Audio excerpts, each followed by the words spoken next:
conversando, batendo um papo com Jonathan, que é nosso representante da Receita Federal nos projetos do SPED, coordenador do projeto EFD Contribuições. É uma das pessoas que mais conhece contribuições sociais do país, e aqui nós vamos fazer um bate-papo, aproveitando que estamos na Avenida Paulista hoje e vamos conversar aqui. Nos encontramos e Jonathan nos brindou aqui com um momento para a gente conversar um pouquinho sobre a exclusão do ICMS da base de cálculo das contribuições sociais. É sabido, Jonathan, que este é um assunto polêmico, né? Aqui a gente trata das questões de esclarecimento daquilo que já veiculou, daquilo que é hoje já publicizado, né? E quais são os efeitos. Então a nossa ideia aqui é fazer a análise para que seja mantido o respeito dos teus limites, né? Daquilo que tu pode falar e também daquilo que a gente pode provocar aqui, e certamente o Jonathan, com a experiência que tem, não vai cair nas perguntas armadilhas do Mauro Negru, ok? Então aqui ficamos à vontade, a gente pode aqui conversar com o nosso público e colocar as questões que temos hoje em relação a essa bendita ou maldita, eu já não sei mais se eu digo se é bendita ou se é maldita exclusão da base de cálculo das contribuições sociais do tributo ICMS. Como é que montou isso? Como é que dá para nós assim, um pequeno histórico, Jonathan? Talvez deve ter te envolvido isso há mais tempo, já acompanhando este processo. Como é que se deu isso? Por favor. Certo. Eu reputo que não é nem, em vez de polêmico, eu digo a palavra mais apropriada, controversa decisão tomada pelo Supremo Tribunal Federal envolvendo a exclusão do ICMS na base de cálculo do PIS da COFINS. Foi uma decisão de alcance abrangente, uma vez que foi julgado a matéria sob o rito da repercussão geral. Isso quer dizer o quê?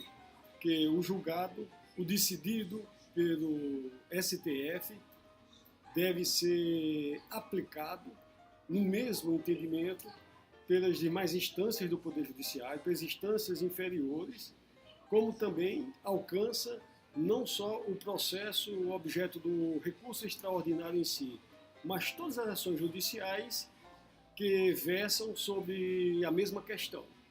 E também, respeitando o devido processo legal no tocante à vinculação da matéria pelos órgãos fazendários, também uma natureza ampla. Então, é uma decisão de forte alcance, digamos assim, não chega a ser paradigma, porque já tinha sido objeto de um julgado anos atrás, só que não sob o rito da repercussão geral. Então, a peculiaridade dessa decisão, desse julgamento finalizado em 15 de março deste ano, foi exatamente ele ter um alcance em todos os processos judiciais envolvendo essa mesma matéria. Jonathan, isso significa dizer que, e a minha pergunta mesmo, tá? Não é nenhuma armadilha, é ignorância aqui de quem está perguntando. Significa dizer que todas as ações que tiverem a mesma demanda terão a mesma tomada de decisão. Ou significa dizer que, independente de quem entrar com o processo, quem demandar o judiciário, também terá a mesma repercussão. Explica aqui para quem Excelente indagação essa sua, Mauro.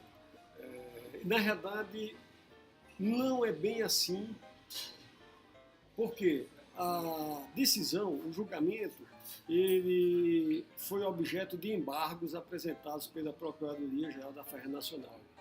E, entre outros questionamentos e demandas contidas no embargo, temos o que trata da modulação dos efeitos do julgamento, da decisão.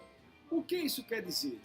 Que é exatamente ao dispor, ao tratar da modulação, que vai restar definido o momento ou os processos instaurados até que data que vão ser alcançados pela decisão ou não. Mas, objetivamente falando, nos embargos foi solicitado que a decisão tomada pelo STF alcançasse os fatos geradores que viessem a ser fluídos a partir da apreciação pelo próprio STF dos embargos, provavelmente em 2018. Então isso quer dizer que todos os processos anteriores, todos os períodos anteriores não vão ser alcançados? Não é bem assim.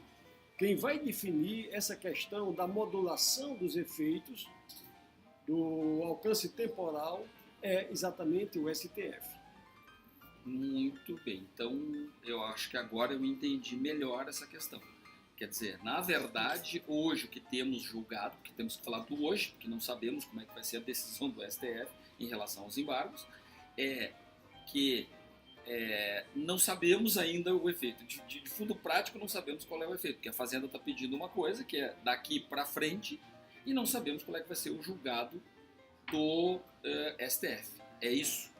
A definição... De forma prática, eu diria assim, né? Resumida. De forma bem objetiva. Isso. De forma bem objetiva, a decisão do STF pode alcançar todos os processos anteriores ao julgado, 15 de março, pode alcançar também os processos posteriores, ou pode alcançar tão somente o período de apuração do mês seguinte ao da apreciação dos embargos. Ou seja, tudo pode acontecer e quem vai definir esse elemento, a cronologia do alcance da decisão é o STF.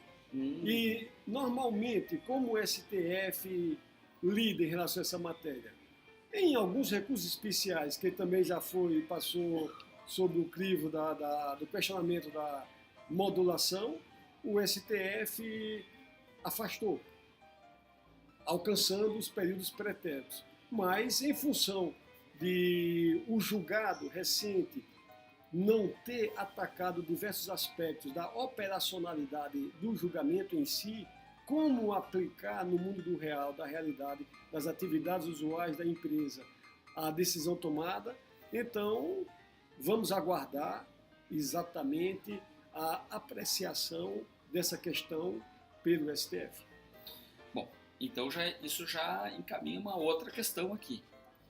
E como é que ficam então aquelas empresas que já vinham fazendo a exclusão do ICMS da base de cálculo do PIS e da COFINS? Como é que agora, vamos dizer assim, na visão eu não vou dizer da Receita, mas na tua opinião, como isso acaba agora se materializando? Porque é um caso fático, é um caso que a gente sabe que tem algumas empresas, inclusive declarado em balanço publicado, com nota explicativa, constatando, informando isso no balanço público. Ou seja, já se sabe de casos em que alguns empresários tomaram essa decisão. Isso agora vai ter um efeito... A partir da decisão vai tornar um efeito... eu não vou dizer bombástico, mas um efeito significativo para muitos empresários. Essa questão é uma das mais pertinentes envolvendo esse julgamento. Por quê?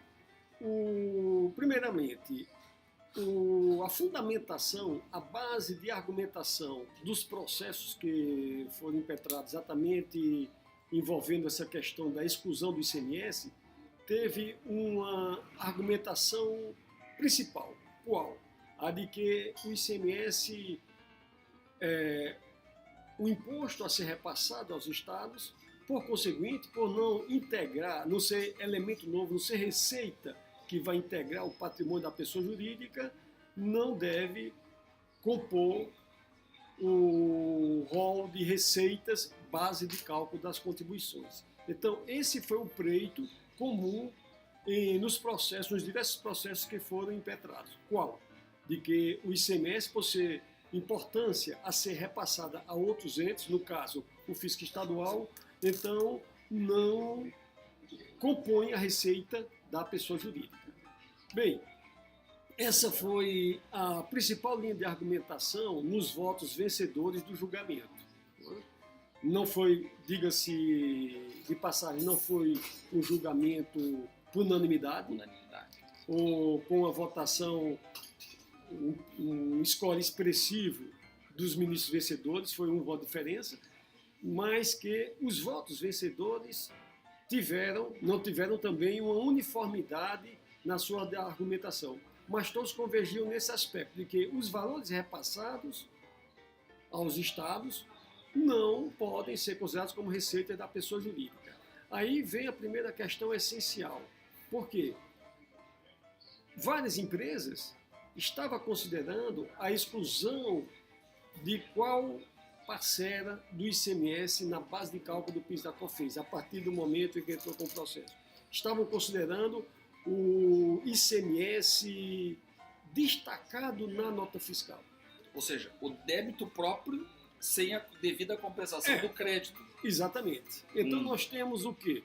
Em operações internas no próprio Estado, como regra, uma alíquota de 18% de ICMS. Em operações interestaduais, como regra, uma alíquota de 12%. Então, várias empresas, a partir do momento em que ingressaram em juízo em relação a esse tema, a esse questionamento, elas, caso venham adotando o critério de exclusão com base em o valor destacado nos documentos fiscais, elas podem ter adotado uma conduta de risco. Porque o julgamento do STF, mais precisamente o acórdão publicado, ele já repassa um indicativo de que não é o valor destacado em nota fiscal que é para ser excluído da base de cálculo. Até porque, se fosse o valor da nota fiscal, estaríamos conferindo ao ICMS uma natureza cumulativa que o tributo não tem. A própria Constituição Federal estabelece o quê? Que o ICMS ele se forma, o imposto, a partir do confronto dos totais a débito e a crédito dentro de cada período de apuração, no caso mensal. Então, o próprio acordo, ele já, no seu primeiro item, já deixa este elemento claro. Qual? De que o ICMS ele não é apurado por produto ou por serviço. Então, de certa forma, já no próprio acordo, já delineia o que vai ser suficientemente esclarecido na apreciação dos embargos, de que deve ser o valor do ICMS a ser repassado aos estados que pode ser excluído da base de cálculo, porque esse é o valor que, de fato, não integra o patrimônio da pessoa jurídica, mesmo tendo faturado. O valor do ICMS devido. Ou seja, o valor do ICMS a recolher. A recolher. É o valor do ICMS a recolher. Mas então aí, Jonathan, me esclarece uma questão, então. Vamos imaginar que eu tivesse, como eu já tenho visto aí, e eu estou dizendo que eu tenho visto, né, muitas ofertas de processos judiciais aí,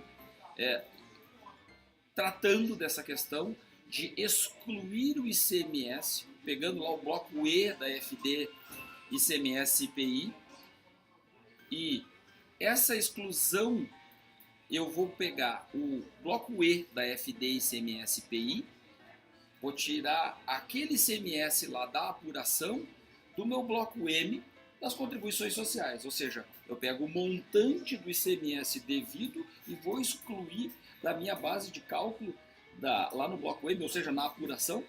Mas aí não há uma coisa controversa do tipo, eu posso ter itens que são isentos ou imunes ou isentos de ICMS, ou seja, não formaram base, e aquele item é tributado. E o contrário também, ou seja, é um item tributado de ICMS, mas não é tributado de PIS e COFINS, e, portanto, nesse caso, nesta operação, o item não teria por que levar nada à compensação. Se eu fizer por totais, eu estou fazendo a composição das duas bases integrais, e não é exatamente isso do que nós estamos falando, quando a gente fala do ICMS devido. É isso? Exatamente. O STF, no acordo, nos termos contidos no acordo, já sinaliza de que o que deve ser excluído é o ICMS a ser recolhido aos estados, que necessariamente não é 18%, pode ser 15%, 14%, 13%, 12% ou até ter saldo credor em um determinado mês de ICMS, de forma que não teria nada, valor algum, a excluir da base de cálculo do PIS e COFINS. Bem, o que é importante, mais uma vez, ressaltar, esse tema ele foi posto em 2008 sob o rito de repercussão geral. Isso quer dizer o quê?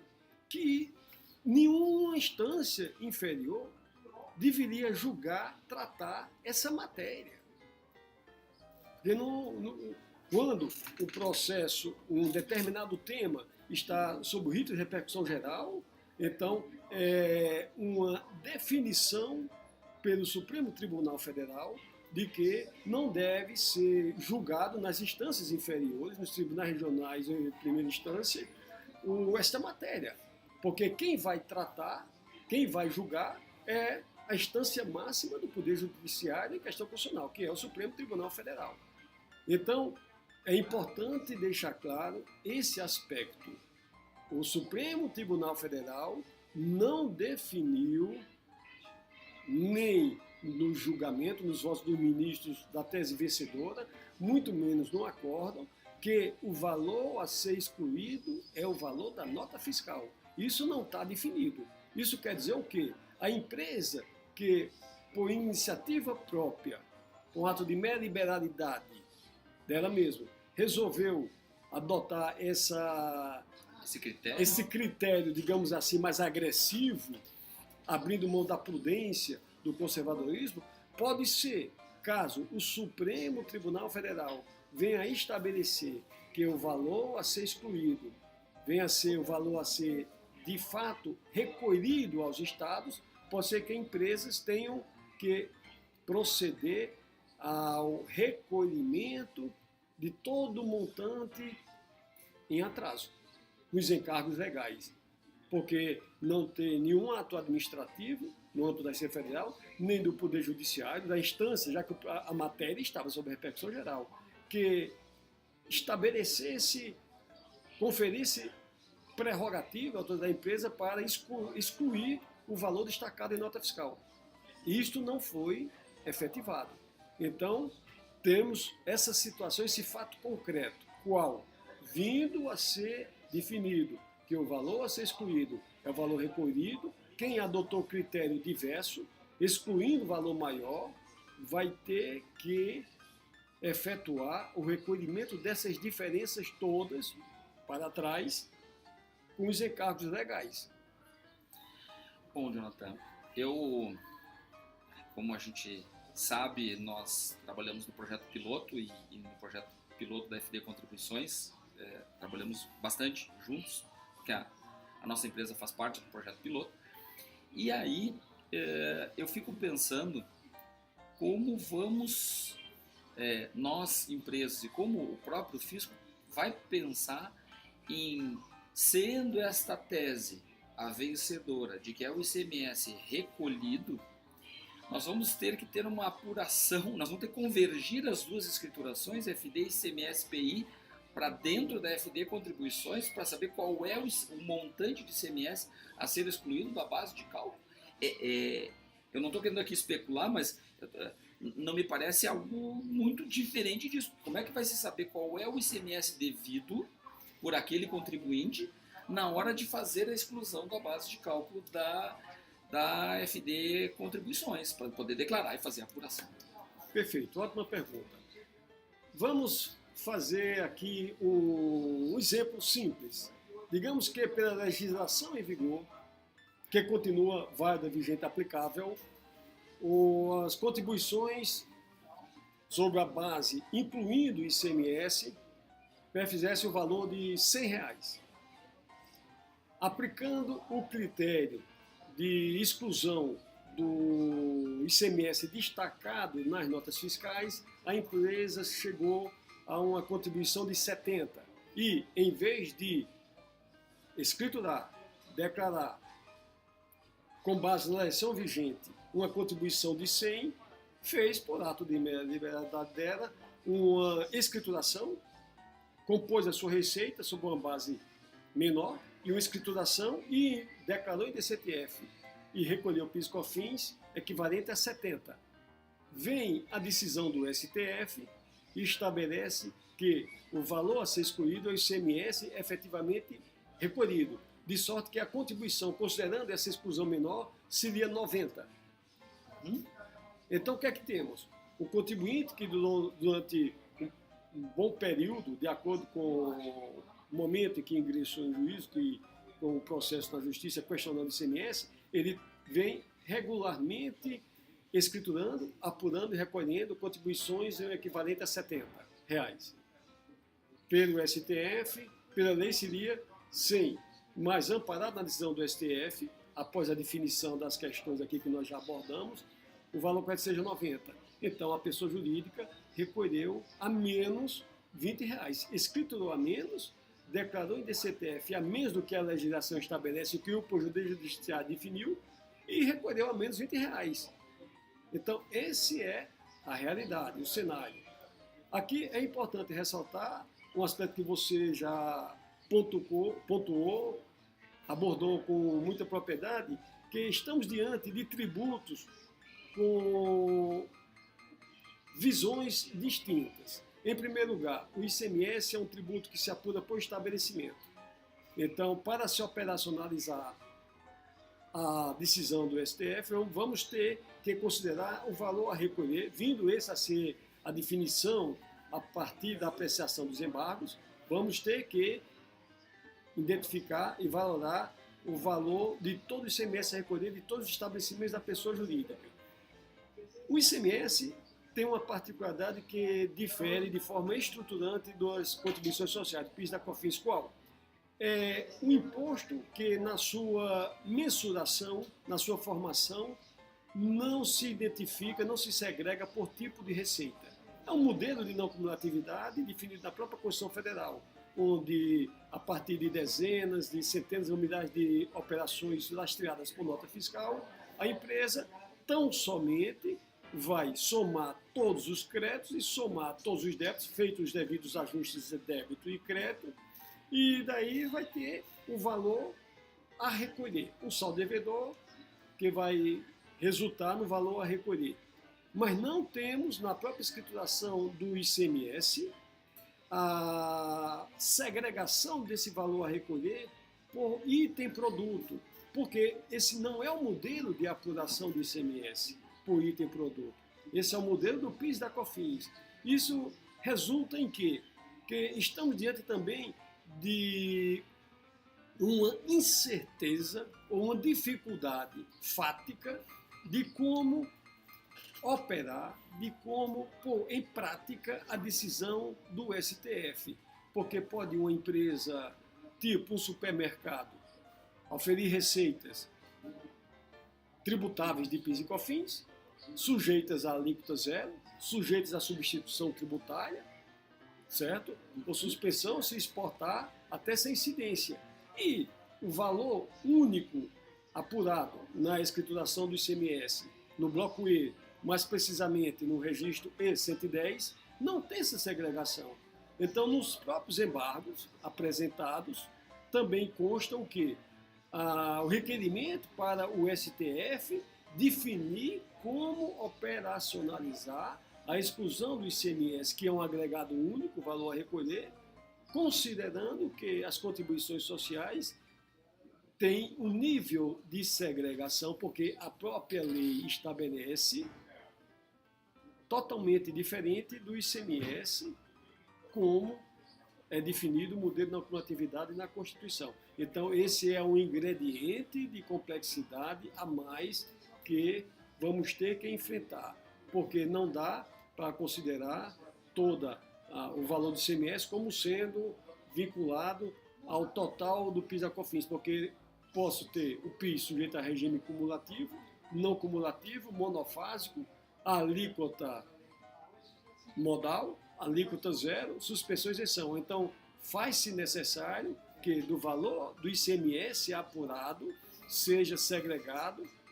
Foi proposto pelos embargos o critério que já é adotado na eleição do PIS/COFINS e a segregação do ICMS recolhido com base na receita bruta auferida por cada estabelecimento, não é visão global, mas cada estabelecimento no período correspondente.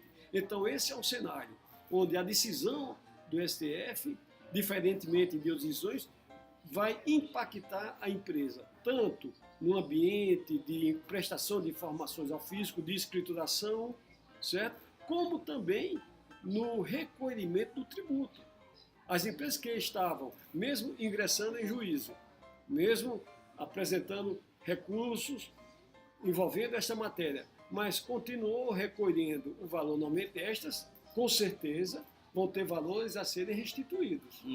Já as que, por iniciativa própria, já de algum tempo para trás, já vinha excluindo da base de cálculo o ICMS, não o recolhido, mas o destacado, então pode ser que aí surja diferenças de valores entre o que a lei estabelece, o critério adotado pela pessoa jurídica e o critério a ser definido pelo Poder Judiciário na apreciação dos embargos. Este é o cenário.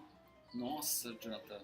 Ou seja, continua a incerteza, porque os embargos atacam diversos aspectos, não só a questão da modulação, mas a questão de qual o ICMS que deva ser excluído.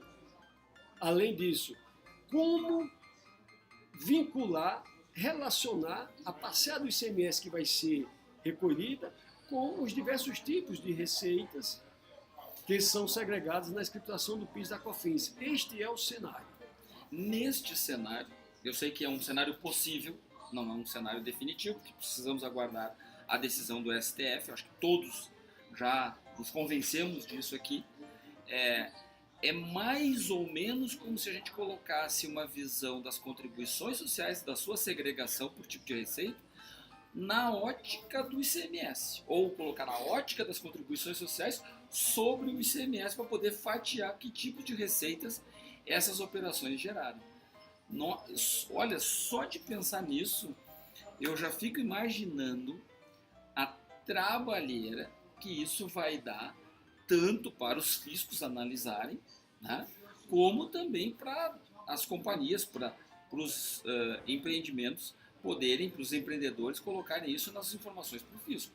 Então, assim, ok, não está estabelecido ainda qual é o critério, mas é quase que compulsório que tenhamos que ter uma apuração de ICMS segregada por natureza de receita, para poder levar isso para dentro da FD Contribuições. Eu estou imaginando aqui na minha cabeça, né, a gente que trabalha diuturnamente com as escriturações do projeto SPED, eu estou imaginando aqui que nós vamos ter, provavelmente, o Jonathan não está falando isso, quem está falando isso sou eu estou especulando aqui comigo mesmo, né, como pensador, vamos ter novos registros, novos blocos ou mini apurações dentro da FD, porque não terá de onde trazer essa nova informação. E a captura e a segregação dessas informações na visão das contribuições pela natureza de receita, nas operações com a visão do ICMS, não é algo simples, porque a gente vai ter que fazer 2 virar 1, porque tem natureza, como tu colocou, naturezas diferentes, fatos geradores diferentes, competências diferentes. E eu estou pensando aqui, como tu colocou antes, nossa, eu tenho receitas que são de natureza cumulativa. Enfim, tem, né, os modais. Meu Deus do céu, isso vai dar muita trabalheira, Jonathan. Mas, ok, eu já entendi nas entrelinhas que o que vai valer é a decisão do STF. Isso. Aliás, não haveria de ser diferente. Né? Não haveria como ser diferente. Né? Essas considerações que você fez são muito oportunas. Né? Mostra o cenário que os operadores do direito, da área contábil, de TI, sistemas, certo? Nas empresas em si, vai ter que adotar a partir de agora um cenário mais complexo. Por quê? Precisará ver o ICMS, ter o ICMS na perspectiva de tributação do PIS e da COFINS, onde um valor único apurado na escrituração do ICMS vai precisar ser vinculado, correlacionado com cada tipo de receita na escrituração, certo? Ainda tem outro aspecto envolvendo o ICMS, antes de adentrarmos para eventuais mudanças que se façam necessárias na FD de contribuições. É a questão do ICMS e substituição tributária. Não foi atacado de forma direta, como foi o ICMS operação própria, no julgamento. E o que é que temos? Vindo a tese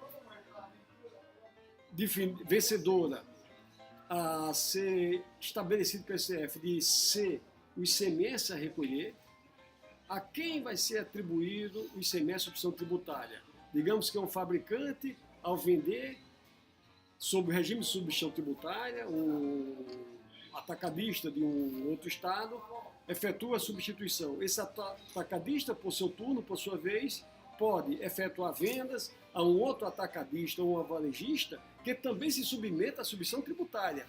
E assim sucessivamente. Ou seja, quem vai ser o titular, quem vai ser o real beneficiário desse montante? O fabricante não sabe necessariamente, o substituto, ele não sabe necessariamente quem é o substituído. É desconhecido da parte dele. Como também um supermercado que vem adquirir produtos de fornecedores diversos, não sabe também estabelecer a sua parcela, porque parcela também dessa substituição tributária alcançou os atacadistas, os elos intermediários da cadeia de comercialização. Então, esse é mais um dos elementos de complexidade que vai ser adotado a partir de agora, em função dessa decisão de excluir o ICMS da base de cálculo do PIS e da COFINS. Aqui eu estou me abstraindo se foi uma decisão boa ou ruim, certa ou errada. Foi uma decisão tomada, é controversa essa decisão, mas que vai ter que ser aplicada por todas as empresas e também pelo fisco. Quando é que o fisco aplicará essa decisão? Aí é outra questão que é relevante, é fundamental. A Lei 10.522, no seu artigo 19, ela estabelece todo um rito procedimental para que decisões tomadas pelo STJ em sede de recurso repetitivo ou pelo STF em sede de repercussão geral, que sejam desfavoráveis à Fazenda Nacional, essas decisões só vinculam os órgãos fazendários, PGFN, Receita Federal, quando tiver com trânsito em julgado, ou seja, tiver sido julgada em caráter definitivo, o que não é o caso, porque ainda vai ser apreciado os embargos, que, por sinal, solicita, com base em argumentação contida na própria peça, solicita, inclusive, a reconsideração do que foi decidido e finalizado no julgamento em 15 de março. Então, a matéria não está definida. Não está sólido ainda. Não está sólido. Vai ser reanalisada essa questão. Aqui eu não vou dizer que vai ser mantido ou não vai ser mantido. Isso aí é dinâmica do próprio Poder Judiciário, sua instância maior. Mas, uma vez o julgado dos embargos tendo sido finalizado, também não entra de imediato a sua aplicação para a Receita Federal, não. Porque a Lei 10.522 estabelece que, vindo o STF a decidir de forma desfavorável, só quando ocorreu o trânsito em julgado em definitivo da matéria decidida de forma desfavorável à Fazenda e, uma vez a Procuradoria-Geral da Fazenda emitindo uma nota explicativa detalhando toda a operacionalidade da decisão, precisa ainda que essa nota seja assinada pelo ministro da Fazenda e publicada no Diário Oficial da União. A partir da publicação no Diário Oficial da União dessa nota explicativa assinada pelo ministro, é que a Receita Federal fica vinculada à decisão. Enquanto não ocorrer todo esse rito, a Receita Federal não está vinculada ao julgamento finalizado em 15 de março. Isso não é um ato arbitrário, é uma disposição processual, procedimental, contida no direito material, Lei 10.522. E não é para este caso específico, ou seja, isso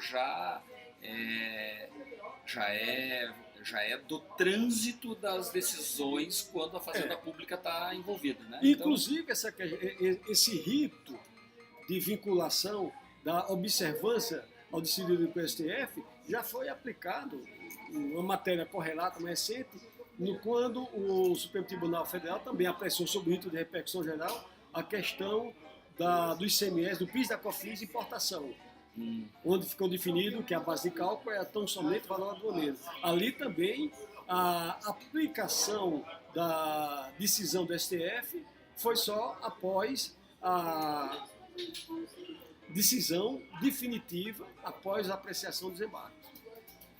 Muito bem. Jonathan, nós estamos sobre a hora. Eu quero te agradecer muito por esses esclarecimentos, essa opinião, né, essa manifestação que o Jonathan fez aqui. Como eu disse, uma das pessoas que mais conhece PIS e COFINS, as contribuições sociais e impostos correlatos e tributos correlatos, uma pessoa de alto conhecimento e que tem esse trato muito objetivo e muito detalhado, né, nessa forma de explicar como é o rito das contribuições sociais e também especificamente nesse caso envolvendo toda a questão judiciária que se estabeleceu nesta demanda, como era de se imaginar, né, Jonathan? Exato. São bilhões, eu imagino, que estão aí sendo julgados, né, dependendo da repercussão que isso venha a ter, não da repercussão geral, mas da repercussão econômico-financeira nos cofres públicos e certamente há um impacto disso em vários programas sociais, em vários financiamentos e custeio da máquina pública, né? Então, não é uma matéria simples, por mais que fosse objetiva, não é, né? Não é como várias coisas no nosso querido PIS e COFINS, mas, de qualquer forma, mesmo que fosse, ainda assim tem essa questão toda da repercussão social do financiamento. Queria ainda esclarecer, pontuar um aspecto Fica à vontade. Relevante. Qual? Vai ser necessário fazer ajustes na escrituração das contribuições sociais. Por quê? Para incluir as informações referentes ao ICMS devido de cada estabelecimento da pessoa jurídica. Aqui é importante ressaltar, o PIS e a COFINS, conforme disposto na Lei 9779, é um tributo que é apurado de forma centralizada pela pessoa jurídica. E vai ser excluído o quê? Um tributo, no caso o ICMS, que é apurado por estabelecimento. Distribuído. E não tem, então, vai se fazer necessário alteração no layout da FD Contribuições para incluir, preferencialmente recuperando de outras escriturações, os valores recolhidos aos estados no bloco E. Então, teremos que reformatar, incluir novos registros para que se viabilize, uma vez decidido qual o valor a ser recolhido, a ser excluído da base de cálculo pelo STF, de imediato o programa do SPED já viabilize a exclusão do ICMS e a apuração sobre uma nova base de cálculo menor no bloco E da FD Contribuições. Muito bem. Então, não tem mágica, né? Não tem mágica. Para poder operacionalizar, nós vamos ter que quebrar os ovos para poder fazer o omelete. É verdade. Em outras palavras, o que o Jonathan muito elegantemente está colocando é isso. Nós vamos ter que reformar e isso vai dar um certo trabalho. Jonathan, eu quero te agradecer muito pela tua presença aqui na minha coluna, na TV Classe Contábil.